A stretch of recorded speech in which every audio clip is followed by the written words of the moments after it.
advocates for you that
check.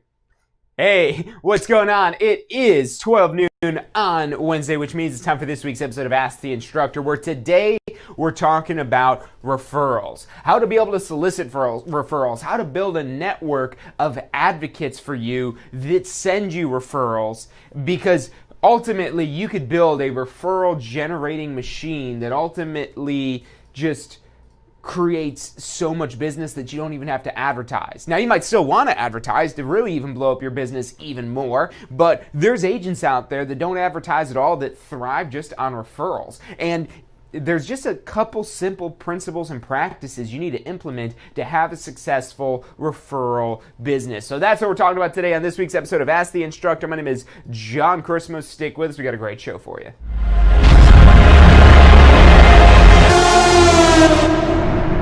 You are watching Ask the Instructor.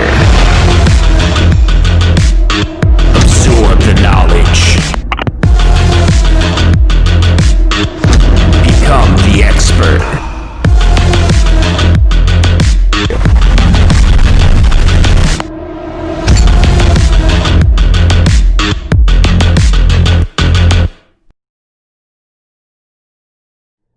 Hey, welcome back to this week's episode of Ask the Instructor. My name is John Christman. The show is brought to you by the Tampa School of Real Estate. We're here every single Wednesday, 12 noon Eastern Time, to help you understand the technical side of the real estate industry. And what we're talking about today is referrals. And now, one thing with referrals, one way for you to potentially make money off of referrals is to refer your clients to other agents or your potential clients to other agents. So maybe this is a house that you sold here in Tampa. Let's say you're an agent here in Tampa. You help somebody sell their house because they're relocating to, let's say, Texas. Well, then you could find a competent, qualified agent in Texas that you could send them to that could assist them in the sale and purchasing a new property in Texas. You could earn a referral fee that way. And that's one side of referrals. But what I really want to focus on today is your past clients. Say that couple that you helped sell the home here, and even if they did move to another state, about maintaining that relationship with them, about maintaining your network of past clients as well as future clients. And really, these become one and the same over time. Your past clients will be your future clients if you maintain the relationship with your past clients. And your future clients will become past clients if you maintain the relationship with your future clients. So really, referrals are all about relationships. It's relationships you have with your clients, so that way you could either serve them or you could refer them to another agent who can serve them. So primarily your number one objective for relationships is with clients.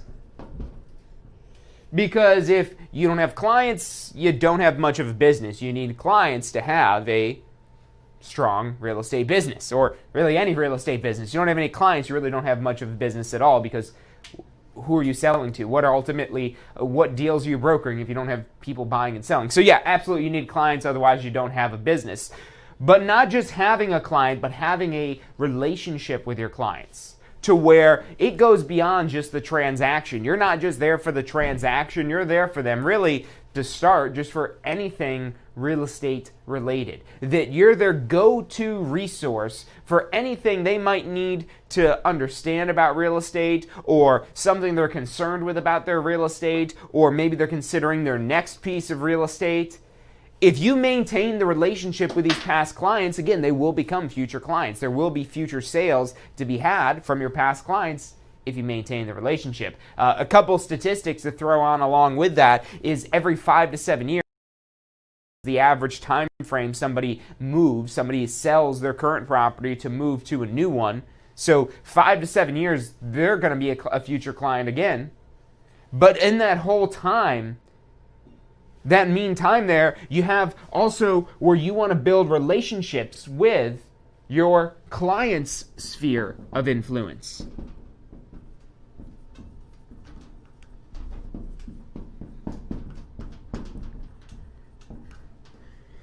So there's that whole concept of the sphere of influence. That's everybody you're around. But if you just rely on your sphere of influence alone, you're extremely limiting yourself, because every single client, any previous clients as well as future clients, they all have their own spheres of influence. They all have their own networks and connections.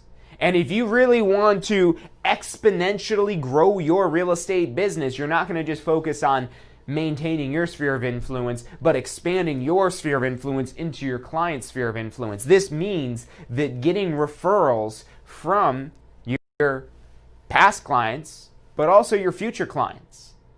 Now, with future clients, it becomes a little bit more difficult because they might not trust you as much yet, because maybe they have not transacted with you yet. But even if they haven't transacted with you, there's still massive opportunity to create value for them, to build the relationship. Because remember, if you want to get referrals, you have to first have the relationships.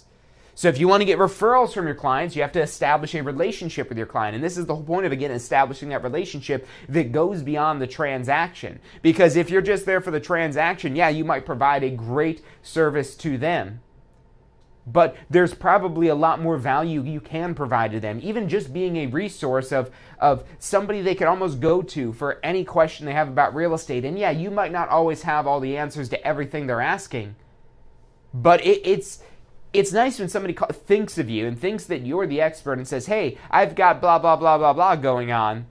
What do you think I should do? And a lot of times, if I'll get this question, I'm like, well, that's not my area of expertise, but here's who you do need to contact. And that's blah, blah, blah, blah, blah. And you're at least pointing them in the right direction. And then they might look to you just as, hey, do you have somebody you could recommend that's a good plumber? Or do you have somebody you could recommend that's this or that? So now not only that, you have relationships with other, let's say, vendors. Because there's going to be all these different vendors it is that you're going to be working with. Now, when these are real estate specific vendors, like a mortgage loan originator or an appraiser or an inspector or whatever the case may be, somebody that deals almost exclusively with real estate agents, they've got a lot of real estate agents they know, so you'd have to have a really strong relationship with that vendor to be able to use them as a source of leads. Now, that's absolutely possible, but this is going to be where you have maybe fewer people that you have relationship with. The clients, you want to have as many clients as possible. The more clients you have, the more money it is you can make, because it's more people you can serve and help and assist.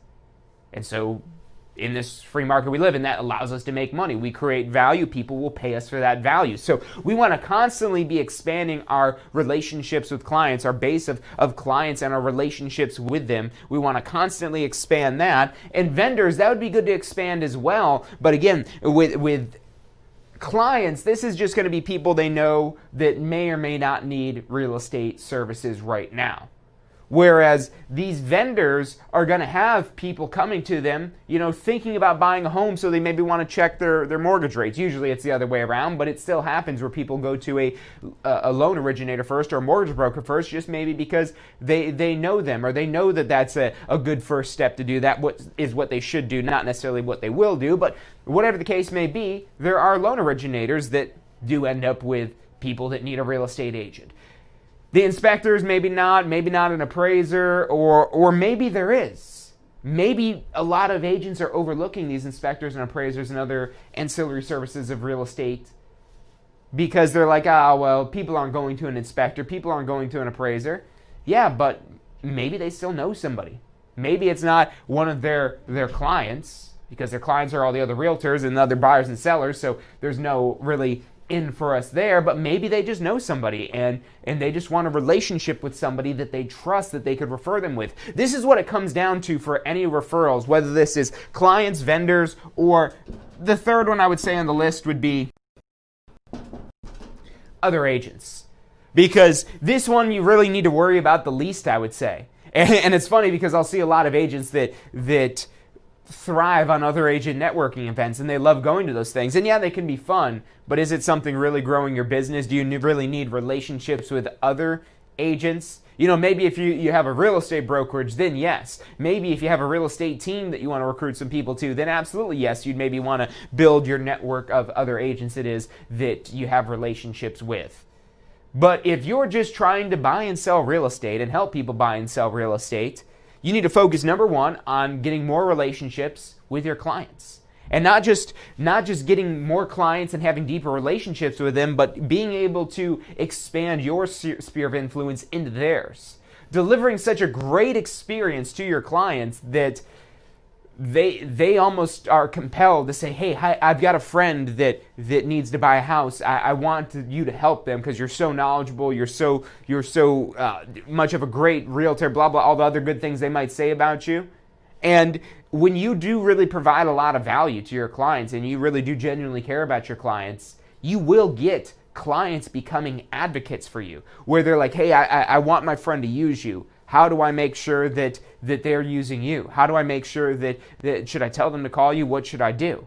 And now you're basically directing them how to send their sphere of influence to you. Now, this all starts with you providing, again, an exceptional experience to your clients. And that doesn't mean a perfect experience, because very rarely does a real estate transaction go perfectly. There's almost always some unexpected surprise, whether it's a small surprise or a major surprise, but there's always little things that tend to pop up, imperfections in what it is that we do, and it's going to happen. It's extremely rare that you have a transaction that just goes flawlessly. They do happen, but most of the time there's something that pops up, some sort of issue that needs to be handled, and this is where we take control of handling that in the best of the way possible, presenting as many options as possible so that way they don't feel like they're stuck and they have to do this thing. That they see that they have options and that it's going to be okay, and that you're reassuring them that blah, blah, blah, blah, blah, that we could still go through this and everything that could happen, and giving them as much information as possible. Even when things go bad, they'll appreciate what it is that you do, because they'll know, in the moment, you might be associated with the problem, but then as time begins to go by, that they'll realize that, our agent was doing everything it is that he could or she could. And they'll value for seeing that effort in the end of what you had to do to really step your game up to be able to take control of whatever that issue that popped up. So it's all part of providing a great experience to your clients, and hopefully you don't have issues pop up, but even when you do, the way you handle those is going to be indicative of what they think of you after the transaction is over. And what they're thinking of you after the transaction is over is going to be most important, because at that point, that's where they're thinking about if they want to ever use you again or if they want to push you out of their life. If they're really unhappy with you, they're going to push you out of their life. They're not going to want anything to do with you further. They're not going to want to hear from you further, and they're going to push you out of their life. If they're not pushing you out of their life, then they're at least somewhat satisfied with the service it is that you provided them. And even if they're only somewhat satisfied with the service it is you provide them, your follow-up and what you do after the sale to make sure that they're enjoying the house, how they're doing, what it is that, and again, maybe any additional advice it is you could provide even after the sale, this is going to provide some closure to them. And you staying in contact with them, again, this is the because what happens when you have a great relationship with somebody and then the sale happens and then all of a sudden that relationship goes away? What is the perception of that client when you were super great and amazing during the sale, but as soon as the sale was over, you disappear? Well, the perception they're going to have of you is that, oh, he was only there for the sale. He was only there for the money. That's all he cared about. Whereas when after we get paid, after the closing, after all the dust settles, that we're still there for them, we're still there to support them, that we're not just their realtor for this transaction, we're their realtor for life. Feel free to use that phrase, although don't use the term realtor unless you've paid your dues to the Association of Realtors, otherwise they'll come get you. That you're their professional for life, that you're their expert for life, not just this one transaction. Too often real estate agents think of what we do on a transactional basis. That, okay, I've got to get this deal done. I've got to get that deal done. Because yes, that is what gets us paid. And yes, that's an important part of what we do is getting deals done. Because if we didn't get any deals done, well, then we're not helping anybody. We're just wasting people's time. So yes, it's our job to get deals done. But then what happens after the deal, not only is it great for the clients, but it's amazing for what it could do for your business, because this is part of you building your army of advocates for your brand. That's what having relationships with your clients will do. It'll build an army of people advocating for you. This starts with getting them to believe in you and to buy into you and being somebody that they look up to. So you've got to live up to that expectation. They have to look up to you, not in all aspects of life, but at least in real estate. They have to at least see you as having superior knowledge to them in real estate. And that doesn't mean that you're condescending to them. That doesn't mean that you're negative or just, you're out of touch with reality because they're just common people that don't know real estate. No, that you have an extreme wealth of knowledge about real estate and you're able to communicate it in everyday words and language that everyone is comfortable with and everybody understands. So that's part of having, and not only just having that knowledge, but having the willingness to do what it takes to get things done. Because that's definitely appreciated. Or whatever it is that you do to define your best business, your best value you could provide to your clients, that you're doing that. That you're being the best it is you could be for them, because that alone is going to make people want to refer business to you. All you have to do is tell them how. All you've got to do is give them instructions on how to do it, if you provide that great experience with them.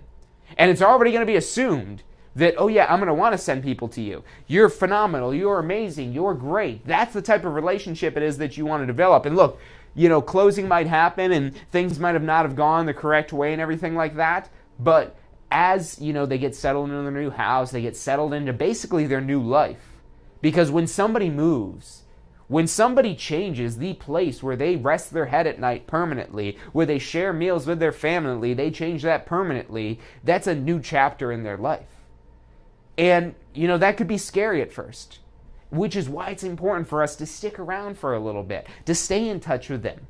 Not just for a couple weeks after the sale, but for years after the sale. Not only because it's going to help reassure our client that we're there for them, that we're not just there for the transaction, that we're there for them for life, but it's also going to reassure them that we're interested in them, that we still want to help them, that we still want to do what we can do to help them.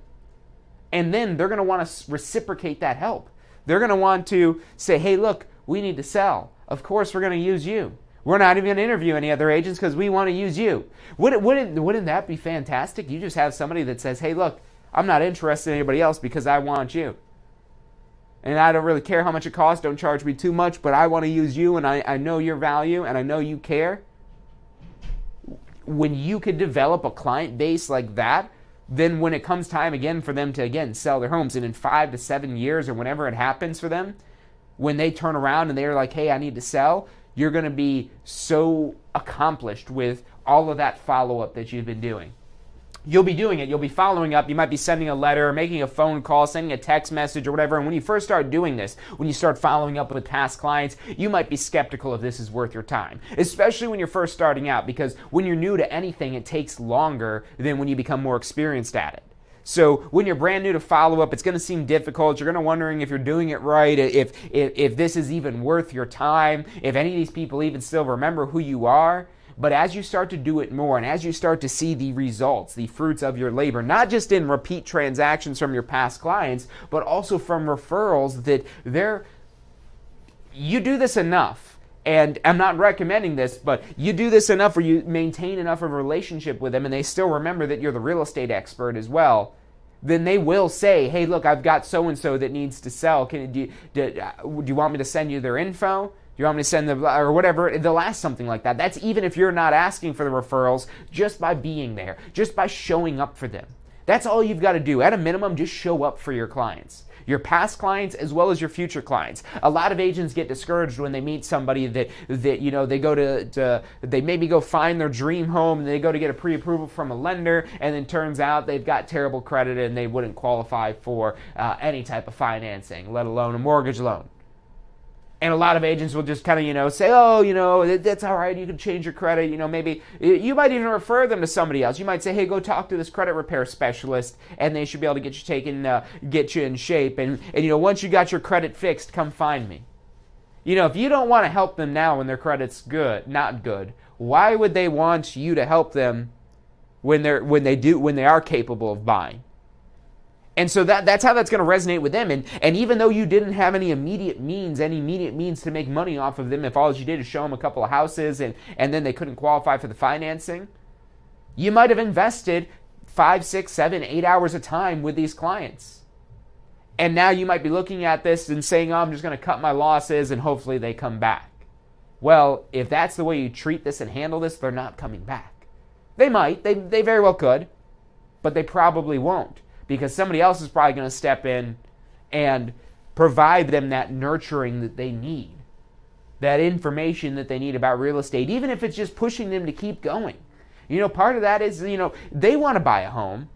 And it's not like, oh, well, you can't afford it, so I don't want to show you any more homes. No, look, you guys are going to get there. How are they going to believe in themselves if you don't believe in them? And if they do believe in themselves and you don't believe in them, then they're not going to believe in you. So you've got to believe in them. You've got to believe in their capabilities. Now, absolutely, you've got to keep in mind prioritization of your schedule and your time, because obviously this client, you're still not going to maybe be showing homes actively like they are ready to buy right now, but you're going to be doing everything you can to still maintain that relationship as best as possible. And that might still mean taking them out for a showing every now and then. Yeah, our time is valuable, but especially if this client is going to be ending up to be tens of thousands of dollars in commission, once they do get a transaction, then it's all going to be worth it in the end. That's the thing you've got to keep in mind. You've got to keep your eye on that end goal, on that price. And every single person, they're not just worth one transaction. You've got to think of the lifetime value of your clients. Not the present value, the lifetime value. How much are they worth to you over their lifetime? Because if you're only focused on the transaction, if you're only focused on getting that one deal done, then you're constantly looking for new clients. You're always trying to find new leads. Hey, I need new leads. I need leads because I got to find somebody new to sell a house to or help them sell their house. Whereas when you build up a base of past clients, and yes, they will be repeat business, but many years in the future. So in the meantime, you're trying to tap into their sphere of influence to be able to find who it is that they know, where they trust you enough to endorse you to their sphere of influence. That's what you need to get to. And that's why it's not how many deals can you get done, it's how big can you grow your network. How many clients or potential clients can you amass around you that are ready to do business now, or maybe not going to do business for 5 years, but how do we keep them around us? How do we keep their attention? How do we keep them thinking that we're the expert and the professional in real estate, so that way they look up to us to serve their real estate needs, to help them through the real estate process? You've got to first be the advocate for your brand, and then you're going to be able to get other people to also be an advocate for your brand. And that's all about building the relationships. And like I said, the main key relationships you should be focusing on, number one, every day, all day, is with clients. Clients and building your network of clients larger. And again, that could just mean future clients, meaning people you haven't done any business with, but you will do business with, because you're going to follow up and stay in touch with them as long as you need to. You do that, and you're going to build a large base of business where you could avoid advertising altogether, or maybe you want to really throw fuel on the fire and add advertising to the mix as well and really grow a monster, massive real estate sales machine. But there's nothing more powerful than an endorsement of a past client. If somebody that trusts this client and this client trusts you, they could transfer some of that trust to their sphere of influence. If they trust you, then the people that trust them, they could transfer some of that trust that you've built with that client to these other people. It's not going to be as strong as the trust your client has with you, but that's what you've got to get to first. You got to build the trust with your client, build the reputation with your client, so that way they could transfer it to their sphere of influence, to the people that they have trust with, that they have a reputation with. And then they're able to relay and transfer that, and that's how you facilitate this arrangement where you get people to send you referrals. But first, you've got to provide extreme immense value, and you can't forget about them. You've got to stay in touch with them. So again, don't think about your clients as a current value. Think of them as the lifetime value. Think of, and look, it's okay to put numbers on these things. Numbers are what drive our business one way or the other. And which way do you want to be driving your business? Because if you don't look at the numbers, if you don't do the math, you're driving with a blindfold on. Is that going to be safe? Go 80 miles an hour down the highway with a blindfold on? No, if you tried to drive a car with a blindfold on, you're going to be going 5 miles an hour because you're going to be terrified there's going to hit something. So you've got to look at the numbers to know what this all equates to and what this means, to give this actual meaning and to understand it better and understand what levels of actions you have to take to be able to take your business to where you want it to go. So you've got to know, okay, this client, not how many transactions are they just worth, but how many referrals are they worth, and how many transactions are each of those referrals worth, and the referrals that generate those referrals that generate more referrals. And this keeps going deeper and deeper, where a single client might be worth 7 or 8 transactions just from themselves, and then who else it is they could refer to you. So now, rather than it just being one $10,000 transaction, it's 8 $10,000 transactions, and that's $80,000 as opposed to 10,000. But that's where you've got to think to this bigger scale so you can realize that those opportunities exist. So look, that's about all the time we've got for today. So thank you guys for tuning in. Focus on building the network. Don't try to go at this from the transactional basis. Don't try to go in there saying, hey, I could help you buy and sell real estate. No. They're not going to connect with you on the fact that you can help them buy and sell real estate. Very rarely, very often will you have somebody, or very rarely, very unoften will you find somebody that just says something like, when you say, oh, I can help you buy and sell real estate, and they say, oh, matter of fact, I need to buy real estate. That happens every now and then. So maybe 1 out of 100, maybe 1 out of 1,000, that line will work. I could help you buy and sell real estate. But if you want to tap into the other 99% of the people that need real estate services at some point, but not right at that moment that you ask them, you need to first start on building the relationship. And this is just little things about just even introducing yourself to people that you meet at, whether it's PTA meetings or clubs that you're in, or at your kids' sports events, or whatever the case may be. Just meeting people and establishing relationships with them, and at some point they're going to ask you what you do. And at that point, that's the appropriate time to say, oh yeah, I do real estate. And then as that gets out there, then they might ask you questions about real estate. You might start a discussion about real estate. But notice how that happens organically as opposed to if you try to force it. Yes, if you force it, you bring up the topic of real estate quicker, but it's a lot less likely to actually turn into a larger conversation. And so that's really, building relationships, it's not easy. It's something you have to intentionally do and intentionally put effort to do. And not just to build the relationship, but also to maintain the relationship. It takes constant effort. And if you're not putting constant effort in, then you're not going to get the relationships it is that you desire with your clients, and also, again, extending into your client's sphere of influence. So focus on building those relationships. Even if you don't have your real estate license yet, if you don't have your real estate license yet, call us, 813-333-2676. That's 813-333-2676. If you're looking to build your real estate business more, you need to take post licensing. Call us as well, 813-333-2676. You can check us out online, tampaschool.com. But look, get out there and build relationships. Even if you don't have a license yet, focus on building the relationship, because you don't need a real estate license to build relationships with people. But when you have that real estate license, those relationships will be much more valuable to you. So even if you don't have a license yet, focus on building relationships. If you're new to Tampa, these relationships don't have to be in Tampa or wherever it is that you are. If you moved to Tampa, where did you move from and why did you move there? And are there any other people that are also in that same situation that want to do what you also did? Because you might be able to help them do that. If somebody moved from Iowa to Tampa, just random place for them to move to, and you move to Tampa. And there's tons of people moving to Florida every single day. We have a net influx. We're actually currently the fastest growing state in the country. We actually just took out Texas. Texas was the fastest growing state for a while. Now it's Florida right now, so we're the fastest growing state in the country. If you just came from Iowa to go, start a new chapter in your life here in Tampa, is there anybody else there that doesn't like Iowa either, that wants to do the same thing as you? Because you would connect with those people because you're from the same place. And how many other people are there from Tampa that are also from Iowa that have a real estate license? They're actively trying to connect with the people that they know back in Iowa. Not many. So that's a huge market for you as well. Again, even if you're brand new to the area. If you're coming from another country even, that's where that process gets even. And where your knowledge about going through that process is extremely valuable.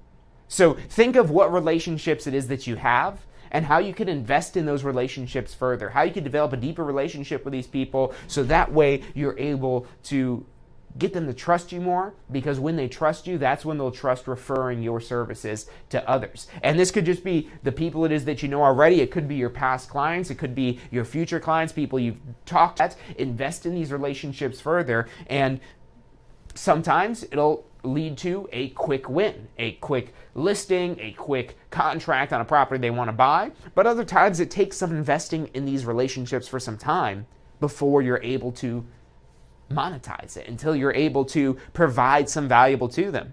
Everybody needs a place to live, but not everybody needs a new place to live right now. So it's just a matter of being there, showing up for them, and being there when they finally do need your services. And if you could do that, if you could master that, you'll have a never-ending source of business. So look, if you need to get started with this or complete any of your continuing education or post-licensing, or maybe you want to get your broker license, again, call us 813-333-2676. Other than that, that's it for today. Make sure you tune in here on Friday for State of Real Estate. Hey, so if you're thinking about starting a real estate career, it could feel a little overwhelming sometimes. Look, that's completely understandable. That's why we're here to help. If you haven't already, check out our Success Center, tampaschool.com/success. Or if you don't even know where to begin, give us a call. We'd love to help you out. We've got advisors standing by to answer any questions you have and assist you in any way it is that we can. Our phone number is 813-928-0106. Again, that's 813-928-0106. Give us a call. We're the Tampa School of Real Estate. Do you want a career that allows you to be in control? With a career in real estate, you'll get to call the shots. Whether you're looking at starting part-time or want to become the next top agent, a career in real estate makes it possible. Find out what it takes at tampaschool.com. Do you want to incorporate studying for your real estate exams into your busy schedule? Now you can review the key topics you need to know to pass your class and state exams with our MP3 audio review. Simply pop in your headphones or connect to your car to reinforce crucial information while you exercise or drive. Listen to the first unit for free at mp3audioreview.com. That's mp3audioreview.com. Are you thinking about a career in real estate? Hey, I'm John Christma with the Tampa School of Real Estate, and we've helped thousands of people just like you obtain their real estate license. If you're thinking about a career in real estate, give us a call. The phone number is 813-928-0106. Our advisors are standing by to answer any questions you have and assist you in any way they can.